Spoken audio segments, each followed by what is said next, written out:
Hello, and welcome to Rare Together, Watch Together, film selections from the Disorder Channel. My name is Bo Bigelow, and my partner Daniel DeFabio and I met 5 years ago here at Global Genes. Daniel and I are both rare disease dads, and not long after we connected here, we founded Disorder, the Rare Disease Film Festival. This year we launched our streaming network, the Disorder Channel. We wanted to expand our reach to as many people as possible, with not only our ever-growing library of films, but also other content, including rare disease talk shows, a comedy about rare disease, and resources specifically aimed at helping caregivers and families who are dealing with rare. Hi, I'm Daniel DeFabio. We're so excited to be able to partner with Global Genes to put on this event. As Bo mentioned, our goal has always been to get these films and the rare disease stories out to as many people as possible. And of course, Global Genes is a perfect partner to make that happen. And I hope as you watch the films, even if it's not the exact disease that you face, I think you may discover the story is similar to your own, or at least something you can relate to. And after this event, watching 3 or 4 of our films each night, hearing the guest speakers from those films, I hope you'll install our channel on your TV. If you have a Roku device or an Amazon Fire TV device, it's a free channel to add. We want to thank the entire Global Genes team for hosting this event and giving us the chance over 3 nights to show you these amazing rare disease stories.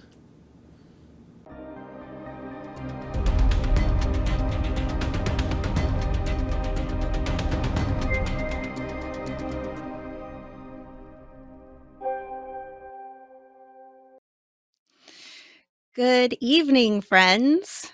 Are you still buzzing with excitement from last night's event? I was laughing, I was crying, sometimes at the same time. It was so apparent how much love was vibrating through our screens and across the world as so many friends, old and new, got to be together and enjoy the show. And I know what you're all thinking.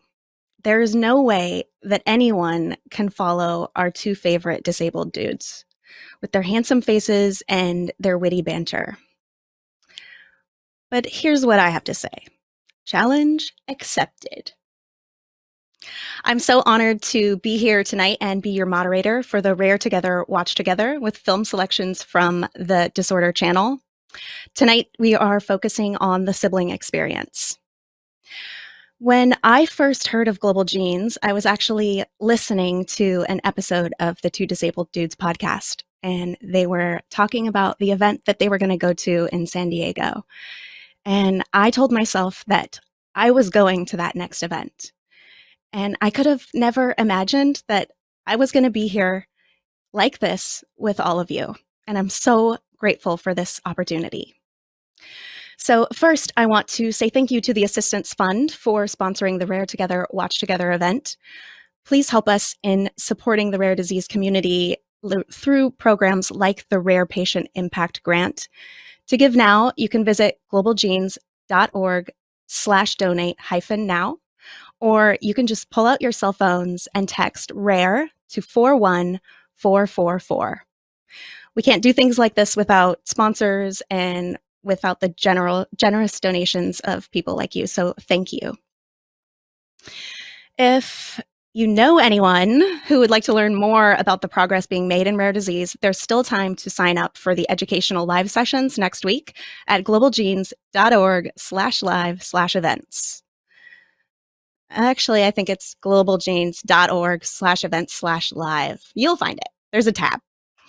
So I guess I should introduce myself. My name is Effie Parks. I'm the host of the podcast Once Upon a Gene.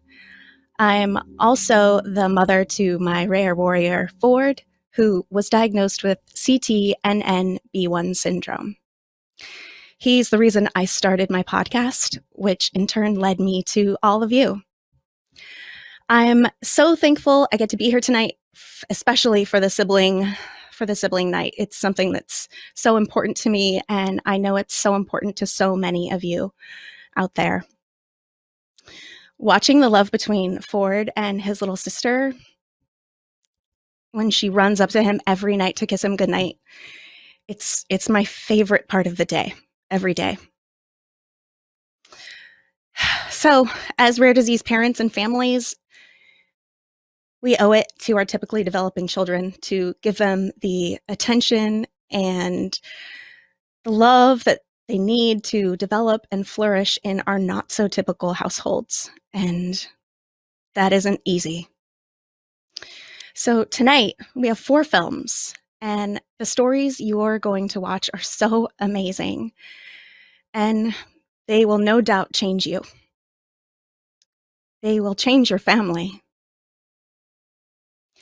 They are stories of love, loss, determination, heartbreak, and hope. They each represent such an important part of our journey together. Tonight we're going to walk this path alongside some of the biggest unsung heroes in the rare disease community. The siblings who aren't the center of attention.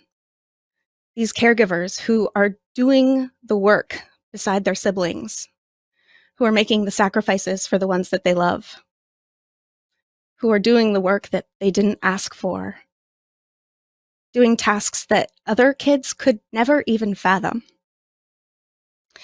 These stories are to put some much deserved attention on these amazing young people. But it's also about all of us learning what they go through and ways that we can all show up to support them. It's our duty to help lift some of this enormous burden that they bear. So before we watch these films, I want to stop and recognize some of the young people that not only bear this burden, but who have the courage to step up and speak to all of us tonight. So thank you, Felix. Thank you, Charlie. Thank you, Kyla. Thank you, Madison. We are inspired by you. The first film is called Me, My Sister, and Blau. And there's no way that I can describe what you're going to see tonight. But I think the person who said it best was Lexi, the little girl with Blau syndrome, when she sang at the top of her lungs, "The sun will come out tomorrow." Please enjoy tonight's first film, Me, My Sister, and Blau. Okay. Sherilyn and Charlie, what a beautiful film. Thank you so much for being here tonight. And I think I speak for everyone out there's heart when we say that we're so sorry for your loss of little Lexi. And thank you for sharing your story with us. Felix, you're my hero. And I want to know if your book and your film has helped you find any of those other 4,000 families out there. Oh, yeah, we found quite a bit. Lots of people have shared this video, and lots of people with Blau syndrome did it too. So those people told us, and we found a lot more than we started off with. That's great. Have you gotten to meet any of them in person? One, I think. Her name is Kira. Yeah. But that was the only one we met in person, I think. Well, before Lexi died, right? Before Lexi died, we met a couple of people, right? Yeah. Becky, when we were in New York. Becky, Hayden. Yeah, and the first little boy that we met was Hayden, and He also passed away. Yeah, he passed away 11 months before Lexi. Mm-hmm. But yeah, they got. So you're probably. Together. I love that. Yeah. I love that. You're probably also the youngest author in the room. So congratulations on your book. Has it helped spread some awareness about Blau syndrome? I think so. It also raised what? I don't know what raised is in the past tense. It works. It also raised a bunch of cash, bunch of moolah. Excellent. Excellent. Well, you did such a good job explaining how Blau syndrome works and how you find rare diseases in the genetic code. And I was just wondering, maybe, what do you want to be when you grow up? Do you want to be a researcher or a scientist, or to keep looking for things?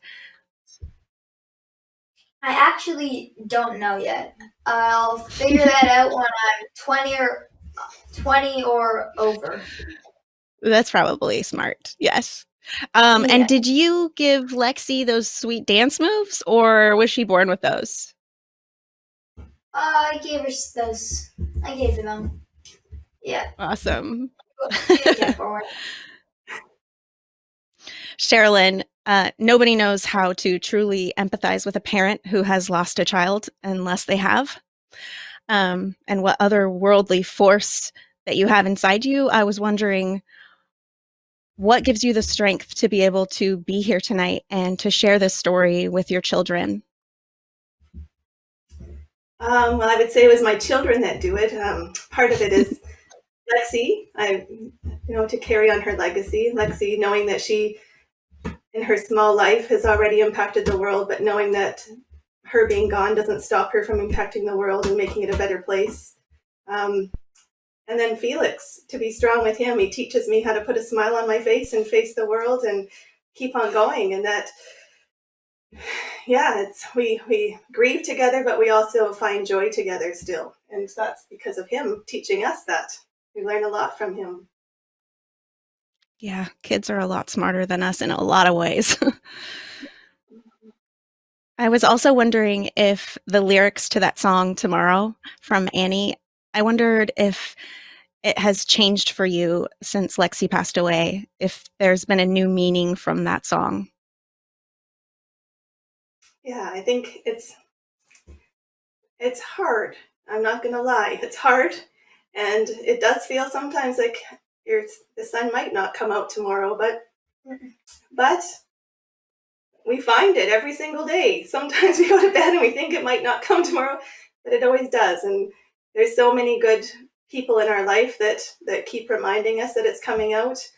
And the people that the things that keep me going are working on these projects, helping all these other rare disease families that are struggling, and knowing that I can do something to helps us keep on going.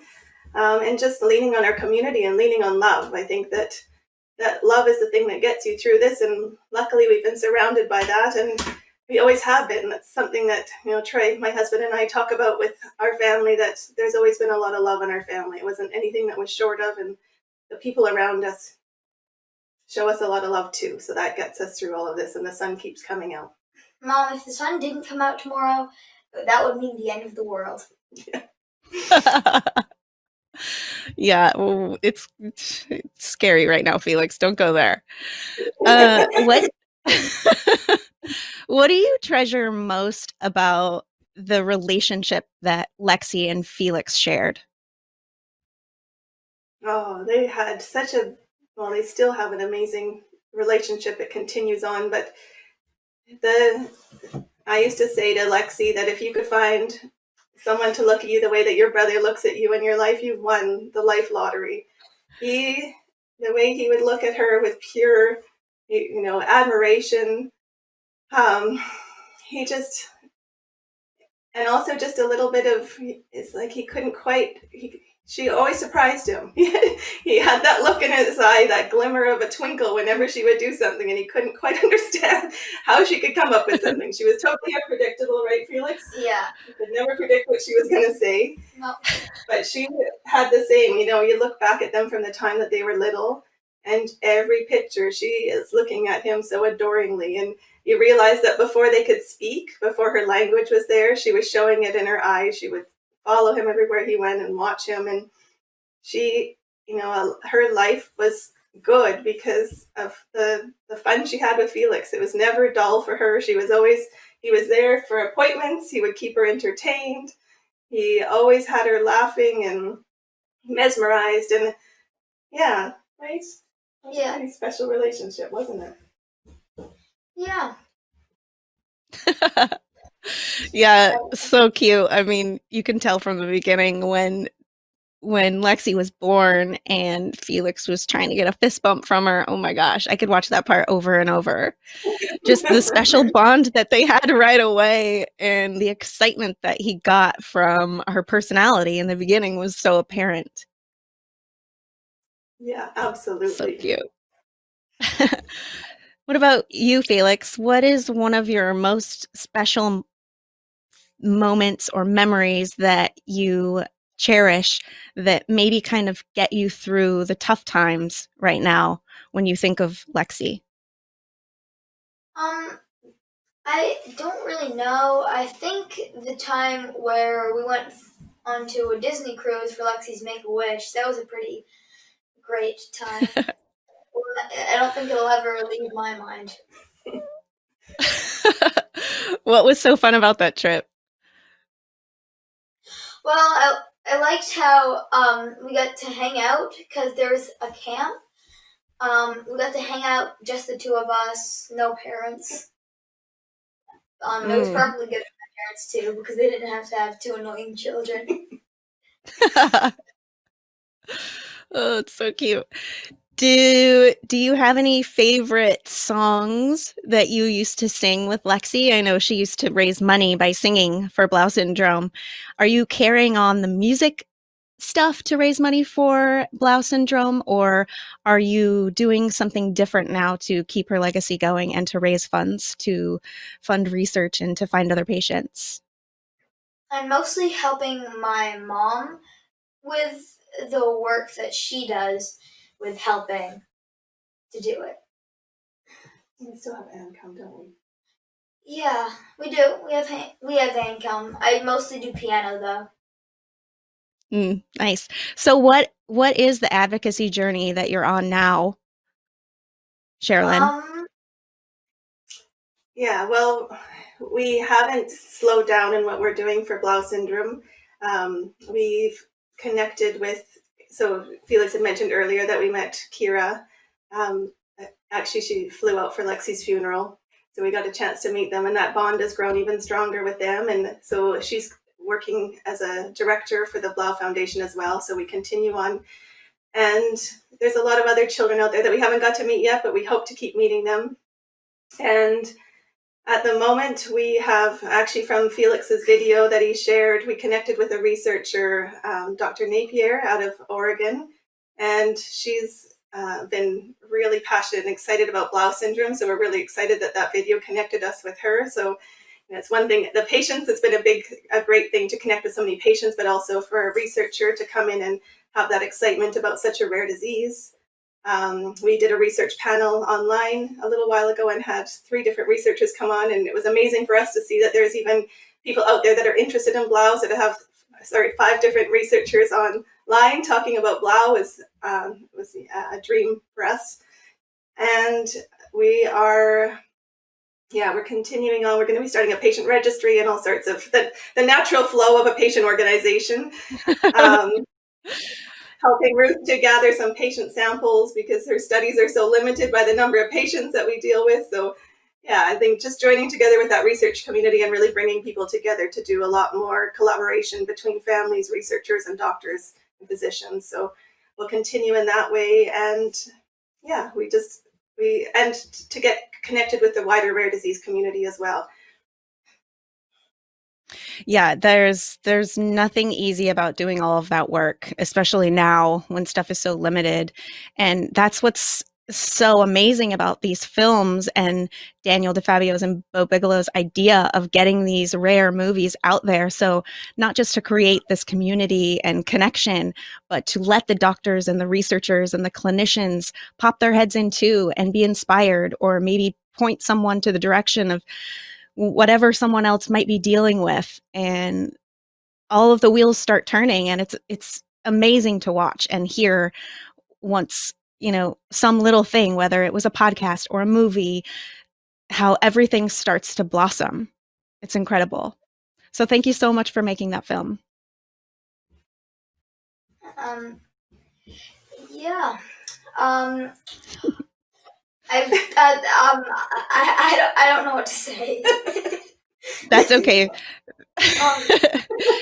You're welcome. Felix or Sherilyn, is there anything else that you would like another Rare family to know, or Felix, maybe another sibling who is going through something similar that you've gone through? Is there any advice that you have for them? Move on. Still think about it, but move on. You can grieve and do that, but move on. Definitely. That's the best advice I could give. So the same I idea think of the sun will come out tomorrow. Yeah, I think that children have such a great way of being able to still find joy even when they're feeling bad. I think that what he's trying to say is that, you know, some people feel guilty about feeling badly when you've gone through a loss like this, and it feels terrible. You know, you don't want to find joy anymore, but Felix is really good at still finding the joy in his life. But as a brother, I think growing up with her, Felix just learned to be her biggest champion, and right in your life with her, you learned how to be a big champion for her and how to keep her laughing, and how important those jobs are for a sibling, right? Yeah. Yeah, and I think being in such a unique situation so early, you learn those lessons that some of us don't learn until we're 40, and some don't learn at all, of being in the moment and kind of savoring all of the good things that you have. So thank you so much, Sherilyn and Felix. I loved talking to you, and I know everyone loves your film, and it will just keep spreading, and you're amazing. So thank you so much for joining us tonight. Thank you so much for And- having us. We really appreciate it. Yeah. And now, please enjoy our next film. It's titled Unconditional: Raising a Glass Child with a PAX 1 Sibling. Oh my gosh, every time I watch that film, my cheeks hurt because I'm smiling so much. Hi, Beth. How are you tonight? I'm good. Thank you. It's so sweet to get a chance to see it. It's so sweet, and it makes me want apple crisp or whatever you made. So I think my favorite part in the film is when Charlie is lifting up Finn to that apple tree, and he looks like he's gonna drop him at one point. He looks like he might fall down, and he doesn't. He gets that apple, and it's so adorable. And I bet that's a pretty accurate metaphor for their relationship in general. What do you think?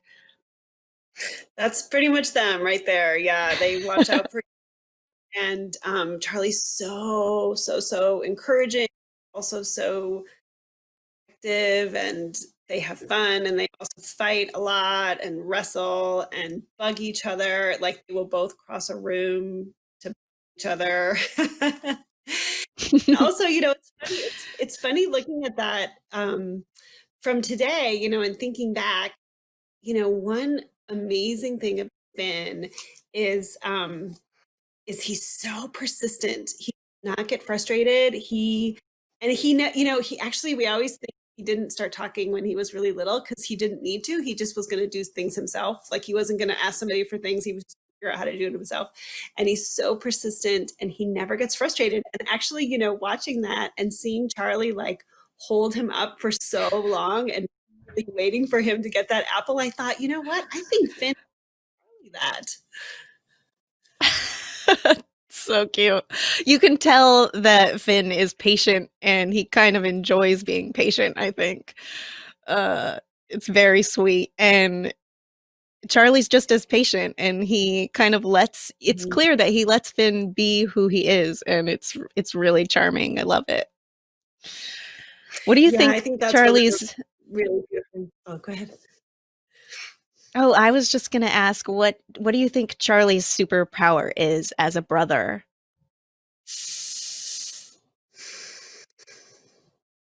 That is a good question. I really do think it is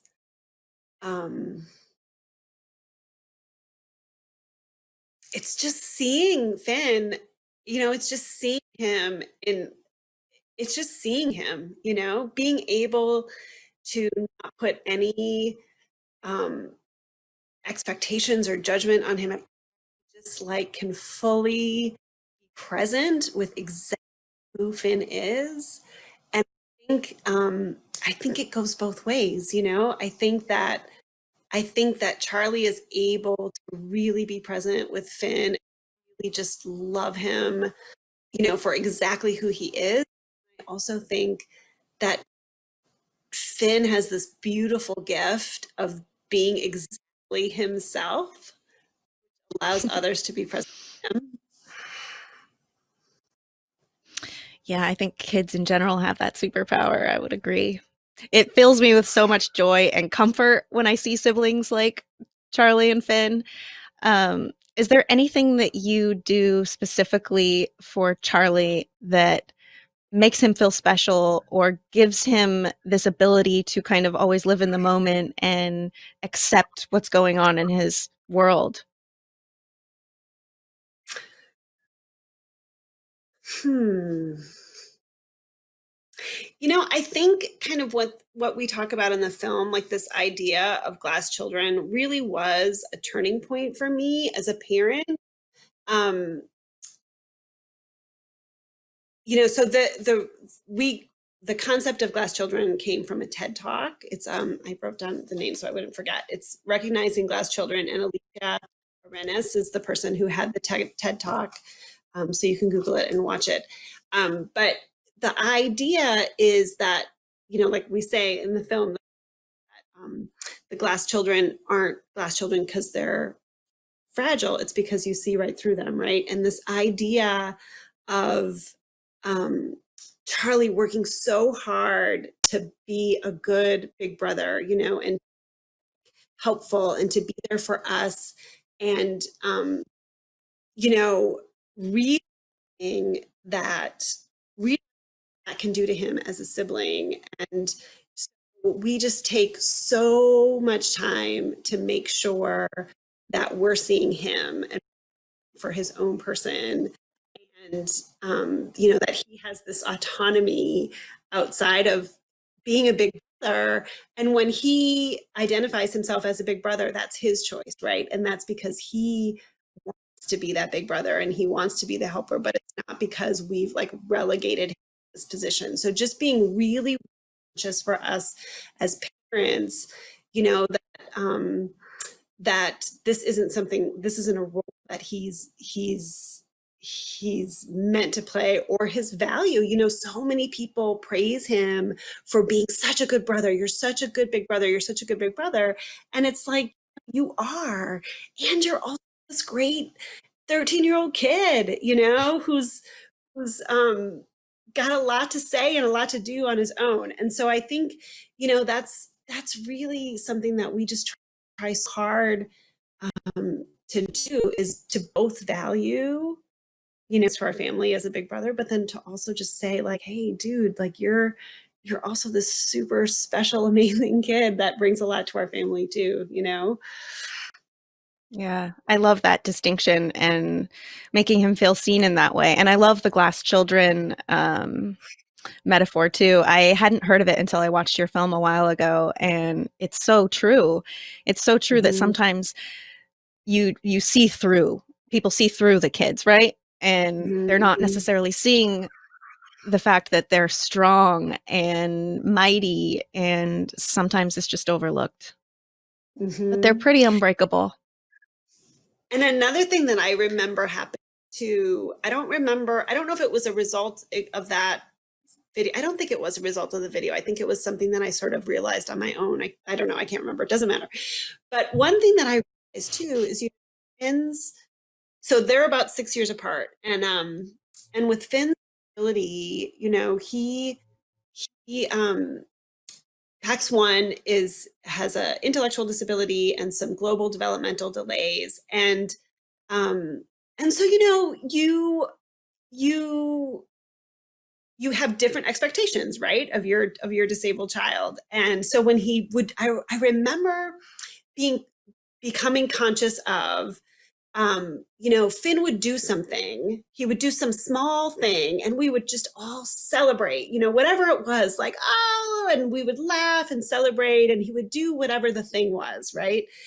And then I remember, you know, Charlie did something like drew a picture, or did something. And I remember going, like, having it go through my head, like, I probably said, like, oh, that's a nice picture. And I remember it going through my head, like, he didn't really try hard. He could have done that better, something. You know what I mean? And I Yes, remember, I do. yeah, right? Because you have these big expectations for your kids, right? You want them to always do their best and always try really hard and always be brilliant or whatever. And I remember at some point realizing that contrast of how we react to Finn versus these expectations we have as Charlie, of Charlie as being, neurotypical or whatever. And it occurred to me, like, why does Charlie have to draw a better picture? Why does he have to do this thing better? Why isn't what he's doing exactly enough, in the same way that what Finn is doing is exactly enough, And I feel like Mm, that really shaped my parenting to really, I mean, and again, it's about presence, right? To not be like, oh, should have been, or over here, or do better next time, or whatever, but just to be like in these moments, and you are here and you've done this thing, and it's great, in the same way that we would scream and laugh when Finn said a word or whatever the small thing was. So I feel like that's been a really totally. beautiful thing to learn also. Yes. And Beth, that is such a good reminder for all of us, and not just parents, but maybe the aunts and uncles and grandparents. We're always celebrating these inch stones that we talk about, right? And we freak out and we post about it and we celebrate. And maybe our other child does something even bigger and it's great and you're happy. But maybe if you could float above the situation and see the dynamic from an outside perspective, that you would recognize that their experience is being diminished, and it's a really important reminder. So thank you. When you were talking in the film about the vacation that you went on, and Finn had to go to the hospital for whatever reason, and you sort of snapped at Charlie over just the nerves and the stress of the situation, was that like your aha moment, and maybe even Charlie's aha moment, that things needed to change in some type of way? Is that something that helped you notice that you needed to snap back? Yeah, totally. Totally. I mean, it definitely was seeing that video. I had seen that video. Um, and yeah, and it really was like this, the pressure was so, it just was so much. And I remember saying, I, I don't remember if I said this in the film, I probably didn't. But I remember saying, like none of us like this. Like, this is hard for all of us. You just have to, we were at a coffee shop trying to decide what to get to bring to the hospital. We had dropped Finn and his dad off, and we had, we're running to the coffee. It was early in the morning, and we were running to the coffee shop, and I was just like, just pick something, and and then we got to the hospital, and Charlie was sitting in the corner with the iPad, and we were kind of like figuring out what was going on, and we were all kind of cranky and tense and whatever. And Charlie, he had the iPad, and he said, "Mom, I texted so and so and so and so," which were our family friends, And he's like, so yeah, so they know that you're here, and they know. And he like took charge of like getting, because we were apparently not very well. That's And amazing. right? And so we were just kind of like, oh. Yeah, simmer down. I love that Yeah. kids can do that. They're better at Right? electronics than all of us, let's be honest. But it's kind of that thing of when you're just getting annoyed with your parents anyways, and maybe, you're telling them like it is. But in this case, it's these kids who are taking control of the situation because they really do know what to do, because they live it right alongside you. They aren't just, one of the kids getting told what to do. They're caregivers Yeah. as well. Yeah. Yeah. That's so Yeah. funny. And And right, the aha is kind of like, oh, right, we need to reassure you, right? Like, it's like that sort of thing. Like it's so easy to get caught up in all of the, you know, nutso-ness happening, all of the time, and all of the doctors and all of the schedules and all of the things, and you and we knew that was the other part too. Like, we knew this hospital visit was just going to be a routine thing. It was going to be fine. We just had to fix the thing. It was going to be fine. Like, we were reassured in our own heads, right? But he reminded us that we didn't pass that information on to him, right? And say, like, oh, right, your brother's going to be fine. This is totally normal. We're totally fine. So I think Yeah. I think he had the power to kind of give us that little reminder, and that helped us. I think that says a lot about the communication lines too that are open in your household, right?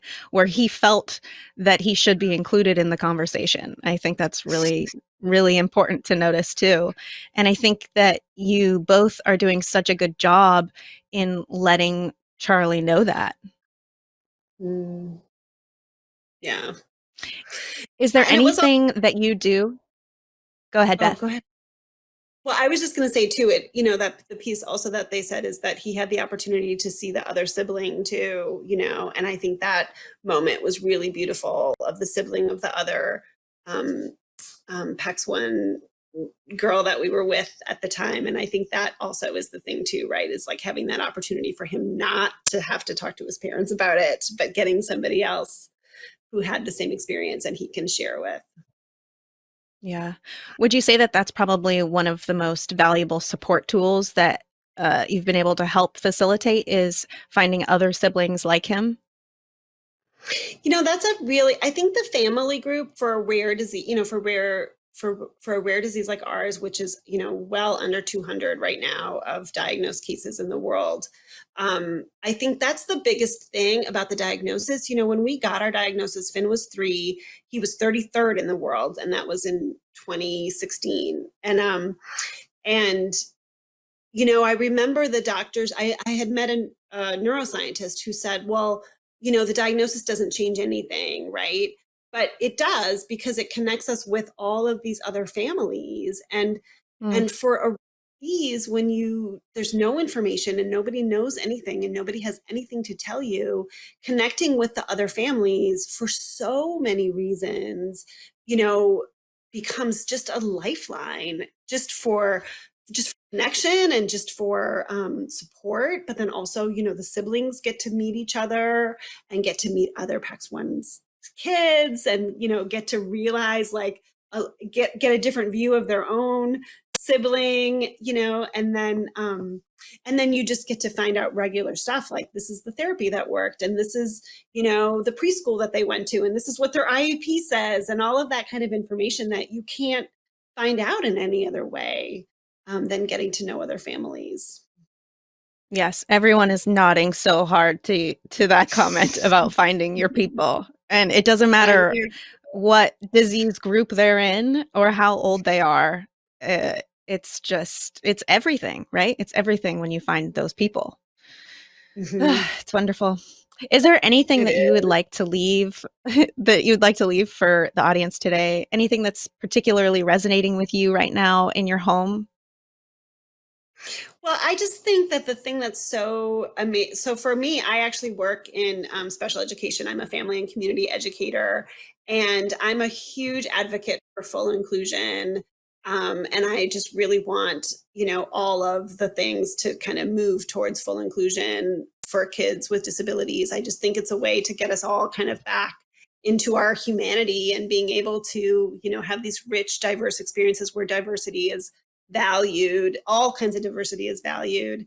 And I just feel like the siblings really are this really beautiful window into that. They have an understanding and a knowing about these kids, all of the different kids, and I just think they have so much to teach us all. Yes, I love that. Thank you so much. Thanks for joining us and sharing your beautiful family. We loved it. And it was really nice talking to you. And I'm going to email you about that inclusion stuff. I'd love to talk about it more. Please, Annie, I would love to talk about it. Thank you so much for having us. Thank you. Yes. Thank you. Okay, so that was amazing. Please enjoy our next film from the Courageous Parents Network. It's titled Rare Disease in Children, Voices of the Siblings.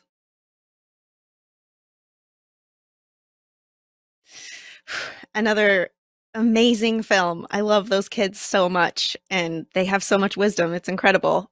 Hi, Blythe. Hi, Kyla. Thank you so much for being here tonight. Hello. Once again, I know my heart speaks for everyone when I say, Kyla, I'm so sorry for the loss of your little brother, William. And thank you for being here today to share his story and your story and to continue on with the legacy. Of course, it's really an honor to be here. Thank you so much for having me. Kyla, one thing I loved so much in the film is how fondly you remembered that William loved music. And I was just wondering if there's a song that you hear that always reminds you of him.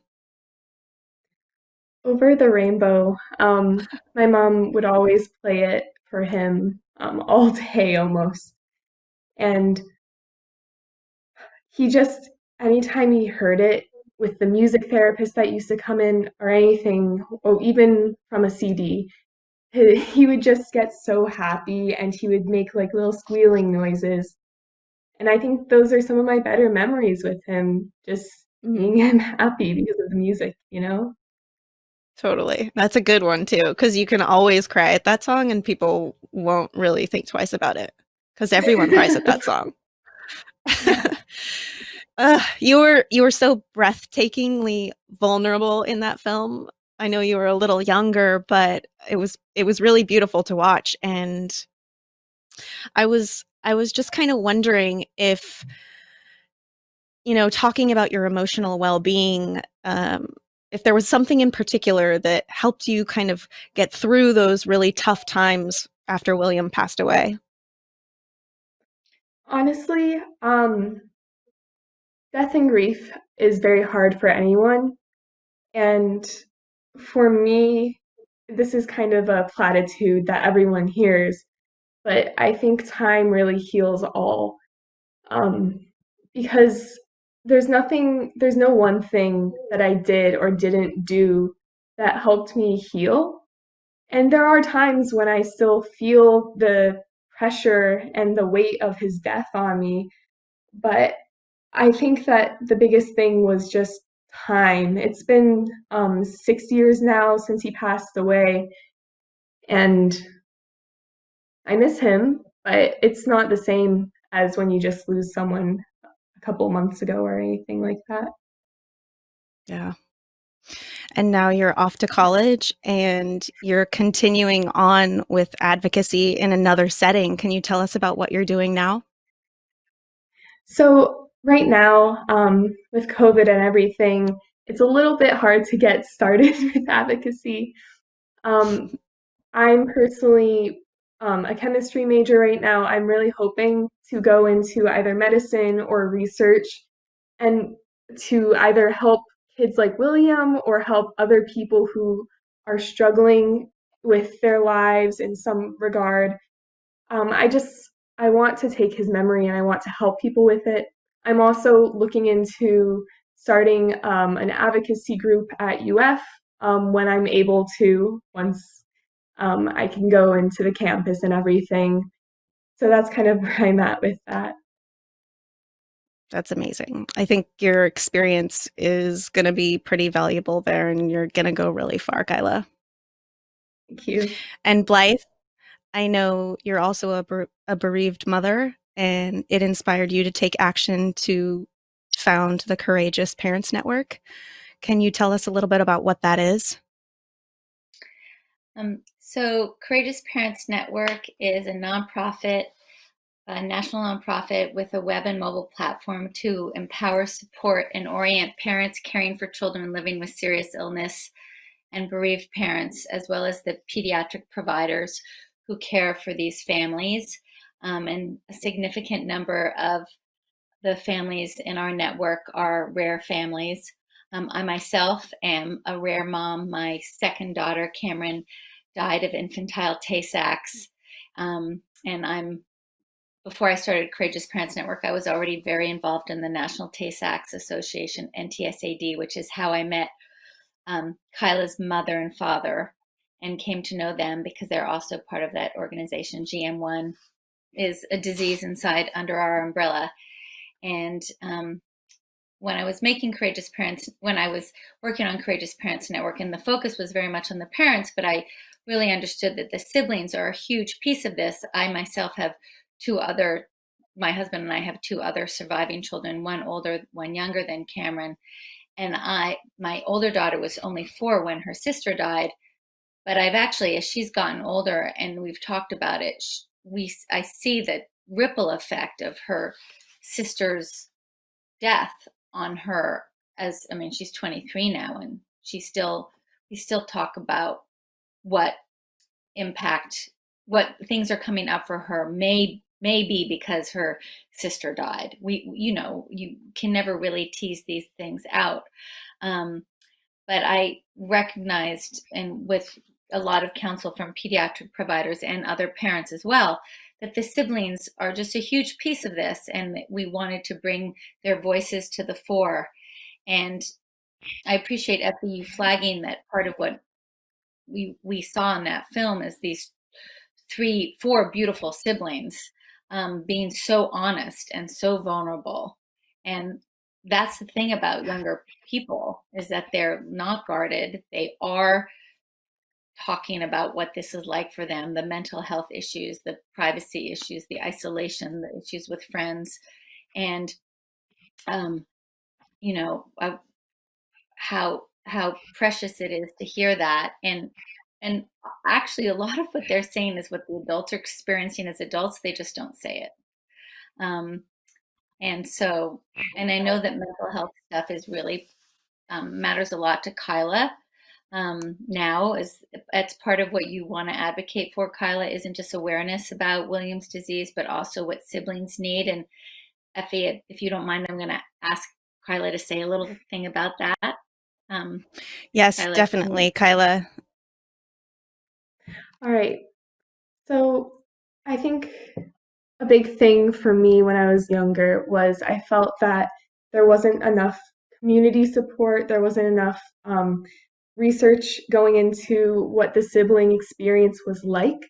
So I felt very left behind, not only in my own social circle by like my peers, but also kind of in the genetic disease realm as well. Just because I felt that there was not enough support for the siblings. So I'm really here today to advocate about how I believe that we need to refocus on certain things with therapies and with community outreach to help siblings flourish. I think a big thing is focusing on grief is important. I think focusing on the grief of the death is important, but also focusing on the grief of losing experiences that you were never able to have. So that's Yes, Kyla, and thank you for bringing it up. It's a huge theme of, what's behind the curtain with these siblings, right? The mental health factor isn't just for the parents. The siblings are going through the exact same stages of grief as the parents are, and they're a child. And they're going through the living grief. And then if you lose a sibling, you're going through the dying grief. And I'm so proud of your family for putting you in therapy when you were younger, because I don't know if a lot of kids do get that opportunity at that time. But, I wonder if it was really tailored to a child like you, and if they knew the lingo, and if they really knew what was going on in your life. And I agree with you. We definitely need to make more programs and awareness groups for the children's experience of grief and just everything that they have to deal with as a small little person. So thank you for bringing that up. and bringing it to light. And I will help you do whatever you need to do any way I can. Thank you so much. That's in your podcast, Effie. I will. Kyla, we will have a mental health episode for sure. We're never going to stop talking about it. And, they brought that up last night. Anna Laurent was talking about how her rare disease journey is her mental health journey as well. And it's so true. It's so true for all of us. And I feel like, while the stigma is getting a little softer, it's still not on the forefront, right? To manage all of these big feelings and these big emotions and these big life altering situations. And we all need to just really talk about it a little more. So I'm going to find some stuff and I'm going to set it all up and we'll talk about it on an episode for sure. Awesome. My goodness, girls. Okay, so I just want to know one more thing from you, Blythe. I loved how you started listening to the fact that, there wasn't necessarily a voice going on for the siblings, and you made this beautiful film. And I just wanted to know, with your career and kind of shifting towards the siblings a little more, if there was any common thread that you hear from these kids that you can share with all of us before we go to the next film. Well, I think what I've heard when I've talked to siblings is very consistent with what we've seen in the previous two films, and I'm sure we're going to see in the next one, which is first and foremost tremendous pride and love and commitment, like just complete adoration. And these children will become our children who are changed forever, and what they do as adults will be entirely informed by what they learned, the wisdom they gained, like how Caitlin talked about how her understanding of special needs kids has changed in the video. So I think the innocence and honesty of children and how they let themselves be touched, and by what really matters and what doesn't, is the one constant. I have never met a sibling or talked to a sibling who would change who their sibling was. And they will also acknowledge what parts of it are difficult. And, and I think a lot of that I think the role of parents can be, as Beth talked about, to draw out that experience and give the typical children a safe place to talk about what's hard. And I know that Orly, Kyla's mom, has done that for her. And I think that's a really important role that parents have with their typical children, and the provider and teacher community have, is to give them an opportunity to speak these things and not feel guilty for saying them, because these things can both be true. I love my sibling. I wouldn't change them for all the things in the world. And this is really hard. And sometimes it actually sucks. And that these things are true at the same time. Yes. Yes. Thank you. Thank you so much, ladies, for being here tonight and for sharing that with all of us. It was really beautiful. Thank you. So we only have one left, and I hope you enjoy it. Our last film is called Perfect Brothers. Perfect brothers, indeed. What a heartwarming tale of brotherhood and friendship, not to mention a mom who clearly empowers her sons. They couldn't be here tonight, but we have a really special guest, the lovely Miss Madison Mclaughlin, to chat about this film with us. Hi, Madison. Thank you so much for being here. Hi, thank you for having me. I loved that part when the boys were wiggling their feet together. So cute. What was something in the film that really resonated to you? All of it. I think what was really powerful was just the little moments where you could see them together and their dynamic together, and just see them being brothers. It was almost like they left the camera rolling without the boys knowing. And Totally. it just reminded me of me with my sisters and how we are when we think that nobody's watching. So tell everyone, for anyone who doesn't know, you're a sister to a couple sisters. A triple sisters. I have 3 sisters. You have triple sisters. I don't think that was grammatically correct, but we're going to roll with it. We're in a pandemic. Grammar is not my highest priority right now. No. Yeah, there's 4 of us. I'm the oldest. And then Marissa is 18 and she's diagnosed with a rare disease. And then Mallory is 16 and she's a carrier of that same rare disease. And Marin is just turned 14 and she's also diagnosed with the rare disease. That's a lot. Yeah. So can you share some of your personal experience? Like we were talking with Kyla just a moment ago about kind of the mental health aspects. How have you been able to navigate this particular part of being a sibling to 2 girls with a rare disease and one that's a carrier? I mean, I got really, really fortunate. My family's had some really great resources, and I have a mom who has just been very, very honest with us from the beginning. I say all the time that she is so strong because she finds her strength in sharing her most vulnerable moments with us. Of course, as a parent, especially as a parent of a child with any type of special needs, you're going to need to have those moments by yourself to process things alone. But she has never hid anything from any of us. From the very beginning, before we even had a diagnosis, when Marissa was 9 months old, I was 6, and my mom was very direct and honest. And I think that helped a lot because it felt like I always had the same information that my mom and the doctors had. So that helped me feel included in a really big way. And outside of that, my mom also put all of us in therapy really early, both in a group setting and an individual setting, which was just really helpful, I think, for all of us to have our own space where we can talk about our own needs and then the needs that we have within the family dynamic. And what that did was it built a foundation for us to have a really open conversation with each other.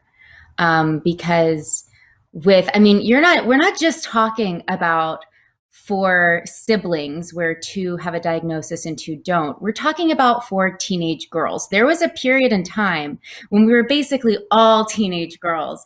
And so that can really, it can be tricky. You know, there's a lot of emotion, a lot of hormones, a lot of feelings, and all of those feelings were completely valid. And so by being aware of the importance of mental health really early on, we're able to still have these conversations with each other where we hold each other accountable and we nicely and calmly as possible can kind of call each other out when we are maybe kind of giving in to our frustrations a little bit. I think it's something important to remember because, you know, there are times where as like a caregiver sibling, one of my sisters will ask for something and I will be so frustrated or caught up in something else that I'll snap. I know we've already talked about that tonight, but I mean, it's real life. That's what happens. And I'll kind of be like, yes, I'll get to it in a minute, you know? Mm-hmm. And then I most of the time I can catch myself and be like, okay, that was not a moment that I'm proud of, and come around and apologize. But there have been times when my sisters or my mom have had to hold me accountable too, to be like, hey, that's not their problem, you know, like figure out what's going on in your own head, or at least voice that there's other things, just so that everybody knows what's going on. I just think communication is really important. Yeah, I love that you felt empowered by your mom just kind of giving you all of the information rather than maybe feeling scared. It's incredible. And I was wondering, when she did say, okay, hold on, huge problem, world crashing down, everybody's going to therapy, did you feel some type of way about it? Were you uncomfortable? Oh my goodness. Were you afraid to tell your friends that you were in therapy? I resisted for a long time, like to the point where I would go, it was like a movie. I would sit in the therapist's office like this, and I would just be silent. I would sit there for an hour and I would just not do. But what was interesting is that it's very like slowly but surely. And of course, that's a whole journey in itself, because, it's important that you find the right fit of a therapist for your family. And especially if you're doing what, we've done, which is where you have like a different therapist for each child, where, all of the therapists are kind of familiar with the family dynamic and everything. So it's just getting used to being in therapy is one thing. But yeah, I mean, I started, I think I was like 16, which is a moody age to begin with, and so, yeah, I was like, I don't need this. I'm strong enough on my own. I had this like disillusioned idea that strength was just being like very stoic and, still, and being able to take whatever comes at you and never crying. And I very quickly realized that that is not what strength is. Like I said, my mom has been a really great model of that for us, that it's being in any type of chronic illness community is difficult, but especially when you are dealing with children who have a rare disease, that's a whole other world of scary. And there's a ton of fear involved in that. And there's a lot of grief. And you have to be able to acknowledge that and process it and talk about it with each other. Because at the end of the day, the only people who really know what I'm going through are my family and my community, So it wasn't doing me any good by staying silent and not talking about it. Yeah, I imagine that when you kind of settled into it and started talking to your therapist and being more open to it, that you felt a huge weight lift off your shoulders and maybe found a lot of comfort in it. Yeah. Absolutely. And it's the first thing I recommend to people. I'm like, go to therapy. I think everyone should be in therapy. Really important advice for sure. What were some of the boundaries that you realized that you needed to make after doing some therapy sessions? What did you realize that you needed to either stop doing or start doing at home in the family dynamic? So I started getting really serious about therapy and getting really serious about working on myself and my relationships, especially within my family, when I was about 17, 18. And around the same time, I started working in another state. So I kind of like moved away for several months at a time. And that was a really bizarre thing for me, because I felt so happy, because I love what I do. And I was so happy to be experiencing these new cities and this new realm of my job. And just, that beginning of adulthood is super exciting and terrifying and all of the things. But the main thing that I felt was I just felt so guilty.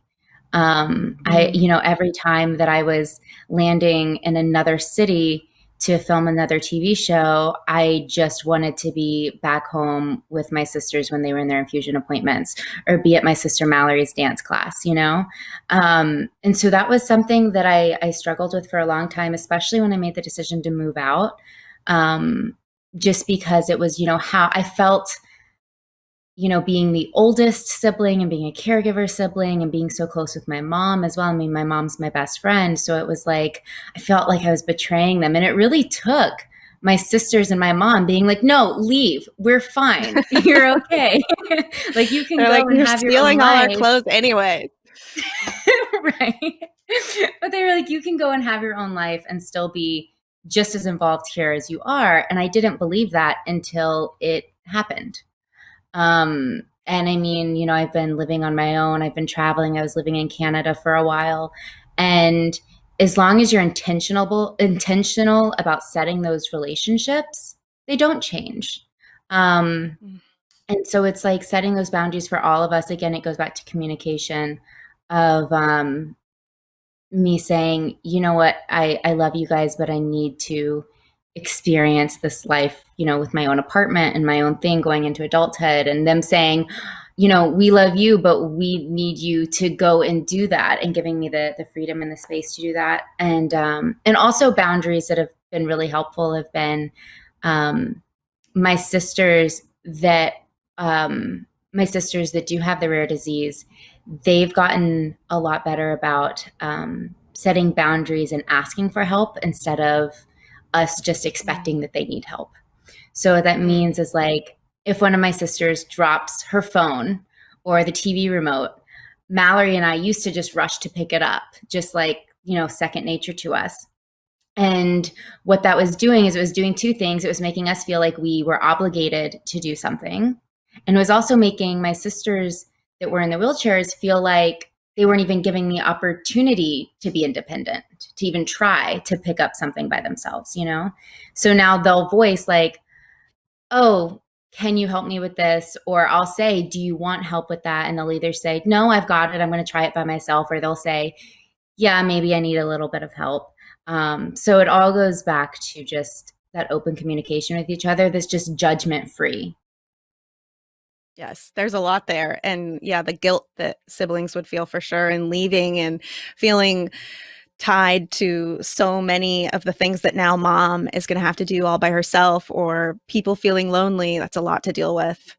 And something else I've heard a lot of is parents or maybe siblings that are the caregivers doing exactly what you said and not giving our family members who have a rare disease or a disability the independence to get things done themselves, and how we quickly rush to fix things, and we never let them have that opportunity. So it's interesting thinking about your sisters being a little older and how that feels to them. Yeah. It's been really interesting to kind of navigate that. Marissa, she's 18. And so we are, getting into this new transition of like, how do we balance, the, with everyone, how do we balance the you want to help, and sometimes they do need assistance, especially mobility wise, but then it's like, they also want as much independence and privacy as they can have. And that's different for everybody, because everybody's, they get different levels of independence and accessibility. But it's been something that I do not think we could have gotten through without therapy and communication. I always go back to those two things, because it's important to also, when you're having these conversations with your siblings or your kids or your parents, to really just reiterate that, like, look, this is from a place of love, and I'm going to try to be as patient and as calm as I can, because everybody is feeling the stress, especially right now, especially in the world that we're living in at this exact moment. Everybody is having this added stress on them. So I think it's important to be like, okay, I'm going to take all of this anxiety and fear and stress that I'm feeling and try to place it right here so that I can have a conversation one-on-one with you and be present. And so we can talk about what we both need from each other. I love that. Intentional for sure. So I know that you're passionate about this subject of mental health, like it seems like all of the young adult siblings are. And I'm wondering, what are your goals for it in the future as an advocacy leader, as a sibling leader, as a caregiver? What do you want to help put out there as a change maker for mental health and emotional well-being for the siblings? I think it starts really young. And several years ago, we had the amazing opportunity to work with Children's Hospital Los Angeles to implement a siblings program, so that when, you're strolling through a hospital and somebody gives, the disabled child a teddy bear or a book, they used to pass Mallory and I over. And, Marissa and Marin would get their book or their teddy bear or their puzzle or their game. And Mallory and I would just kind of be like, thank you, and we'll walk away. So what we've implemented with them is a program so that any child in the family gets, whatever is being offered. And they've been amazing about when they come into, when we have these long infusion days. I mean, a lot of our community knows you're there for, 12 hours a day. The nurses and the child life specialists there have gotten so good about coming in and speaking both directly to the patient and also to the siblings there to be like, okay, what movies do you guys want? Let's let everyone have a pick. And that's something that seems so small, but when you're dealing with kids that are really young, especially like my sister Mallory, whose age was right in the middle of Marissa and Marin, it's really, really impactful. And so I think that's where we can start. And then I think what Kyla was mentioning about building an advocacy group and community groups for siblings is so important. I have never felt more seen in my life than when I have, like, my first time meeting another sibling that wasn't Mallory, it was mind blowing. We ended up meeting for coffee and we sat there for 5 hours just exchanging stories. Yes, And we're I like, love no that way, that story. happens to you guys too. I think that's the key, is just building that community and talking with each other. Yes, thank you. Thank you so much, Madison. I really appreciate your perspective, and I can't wait to talk to you about this more. The sibling experience is so important, and there needs to be more programs, and thank you for implementing the one in Children's Hospital LA, and I can't wait to see it grow. Thanks for being here tonight. I appreciate it. Thank you so much for having me. Yes, yes. Tonight was so amazing, and I hope all of you came back with something that really touched you. I know you did. I know I did. These films are incredible. These kids are incredible. And let's make sure that we're not looking through these siblings. Let's bring them to the forefront. They're just as important. And, you know, they're leaders. They're leaders when they're so young. And they're going to be the leaders for the next generation in how these siblings are brought up. And girls like Kyla and Madison are doing their best to make the next kid's experience just a little easier. And anytime we can get someone to lend a hand to the next person, we're doing something right. So thank you, Global Genes. Thank you, Daniel DeFabio. Thank you, Bo Bigelow. Thank you to all of the people who showed up in the films and who created the films. I'm so honored to be a part of this amazing event. And don't forget to tune in tomorrow. It's going to be awesome. Thank you again to all of our sponsors and the Assistance Fund. Thank you to those that donated.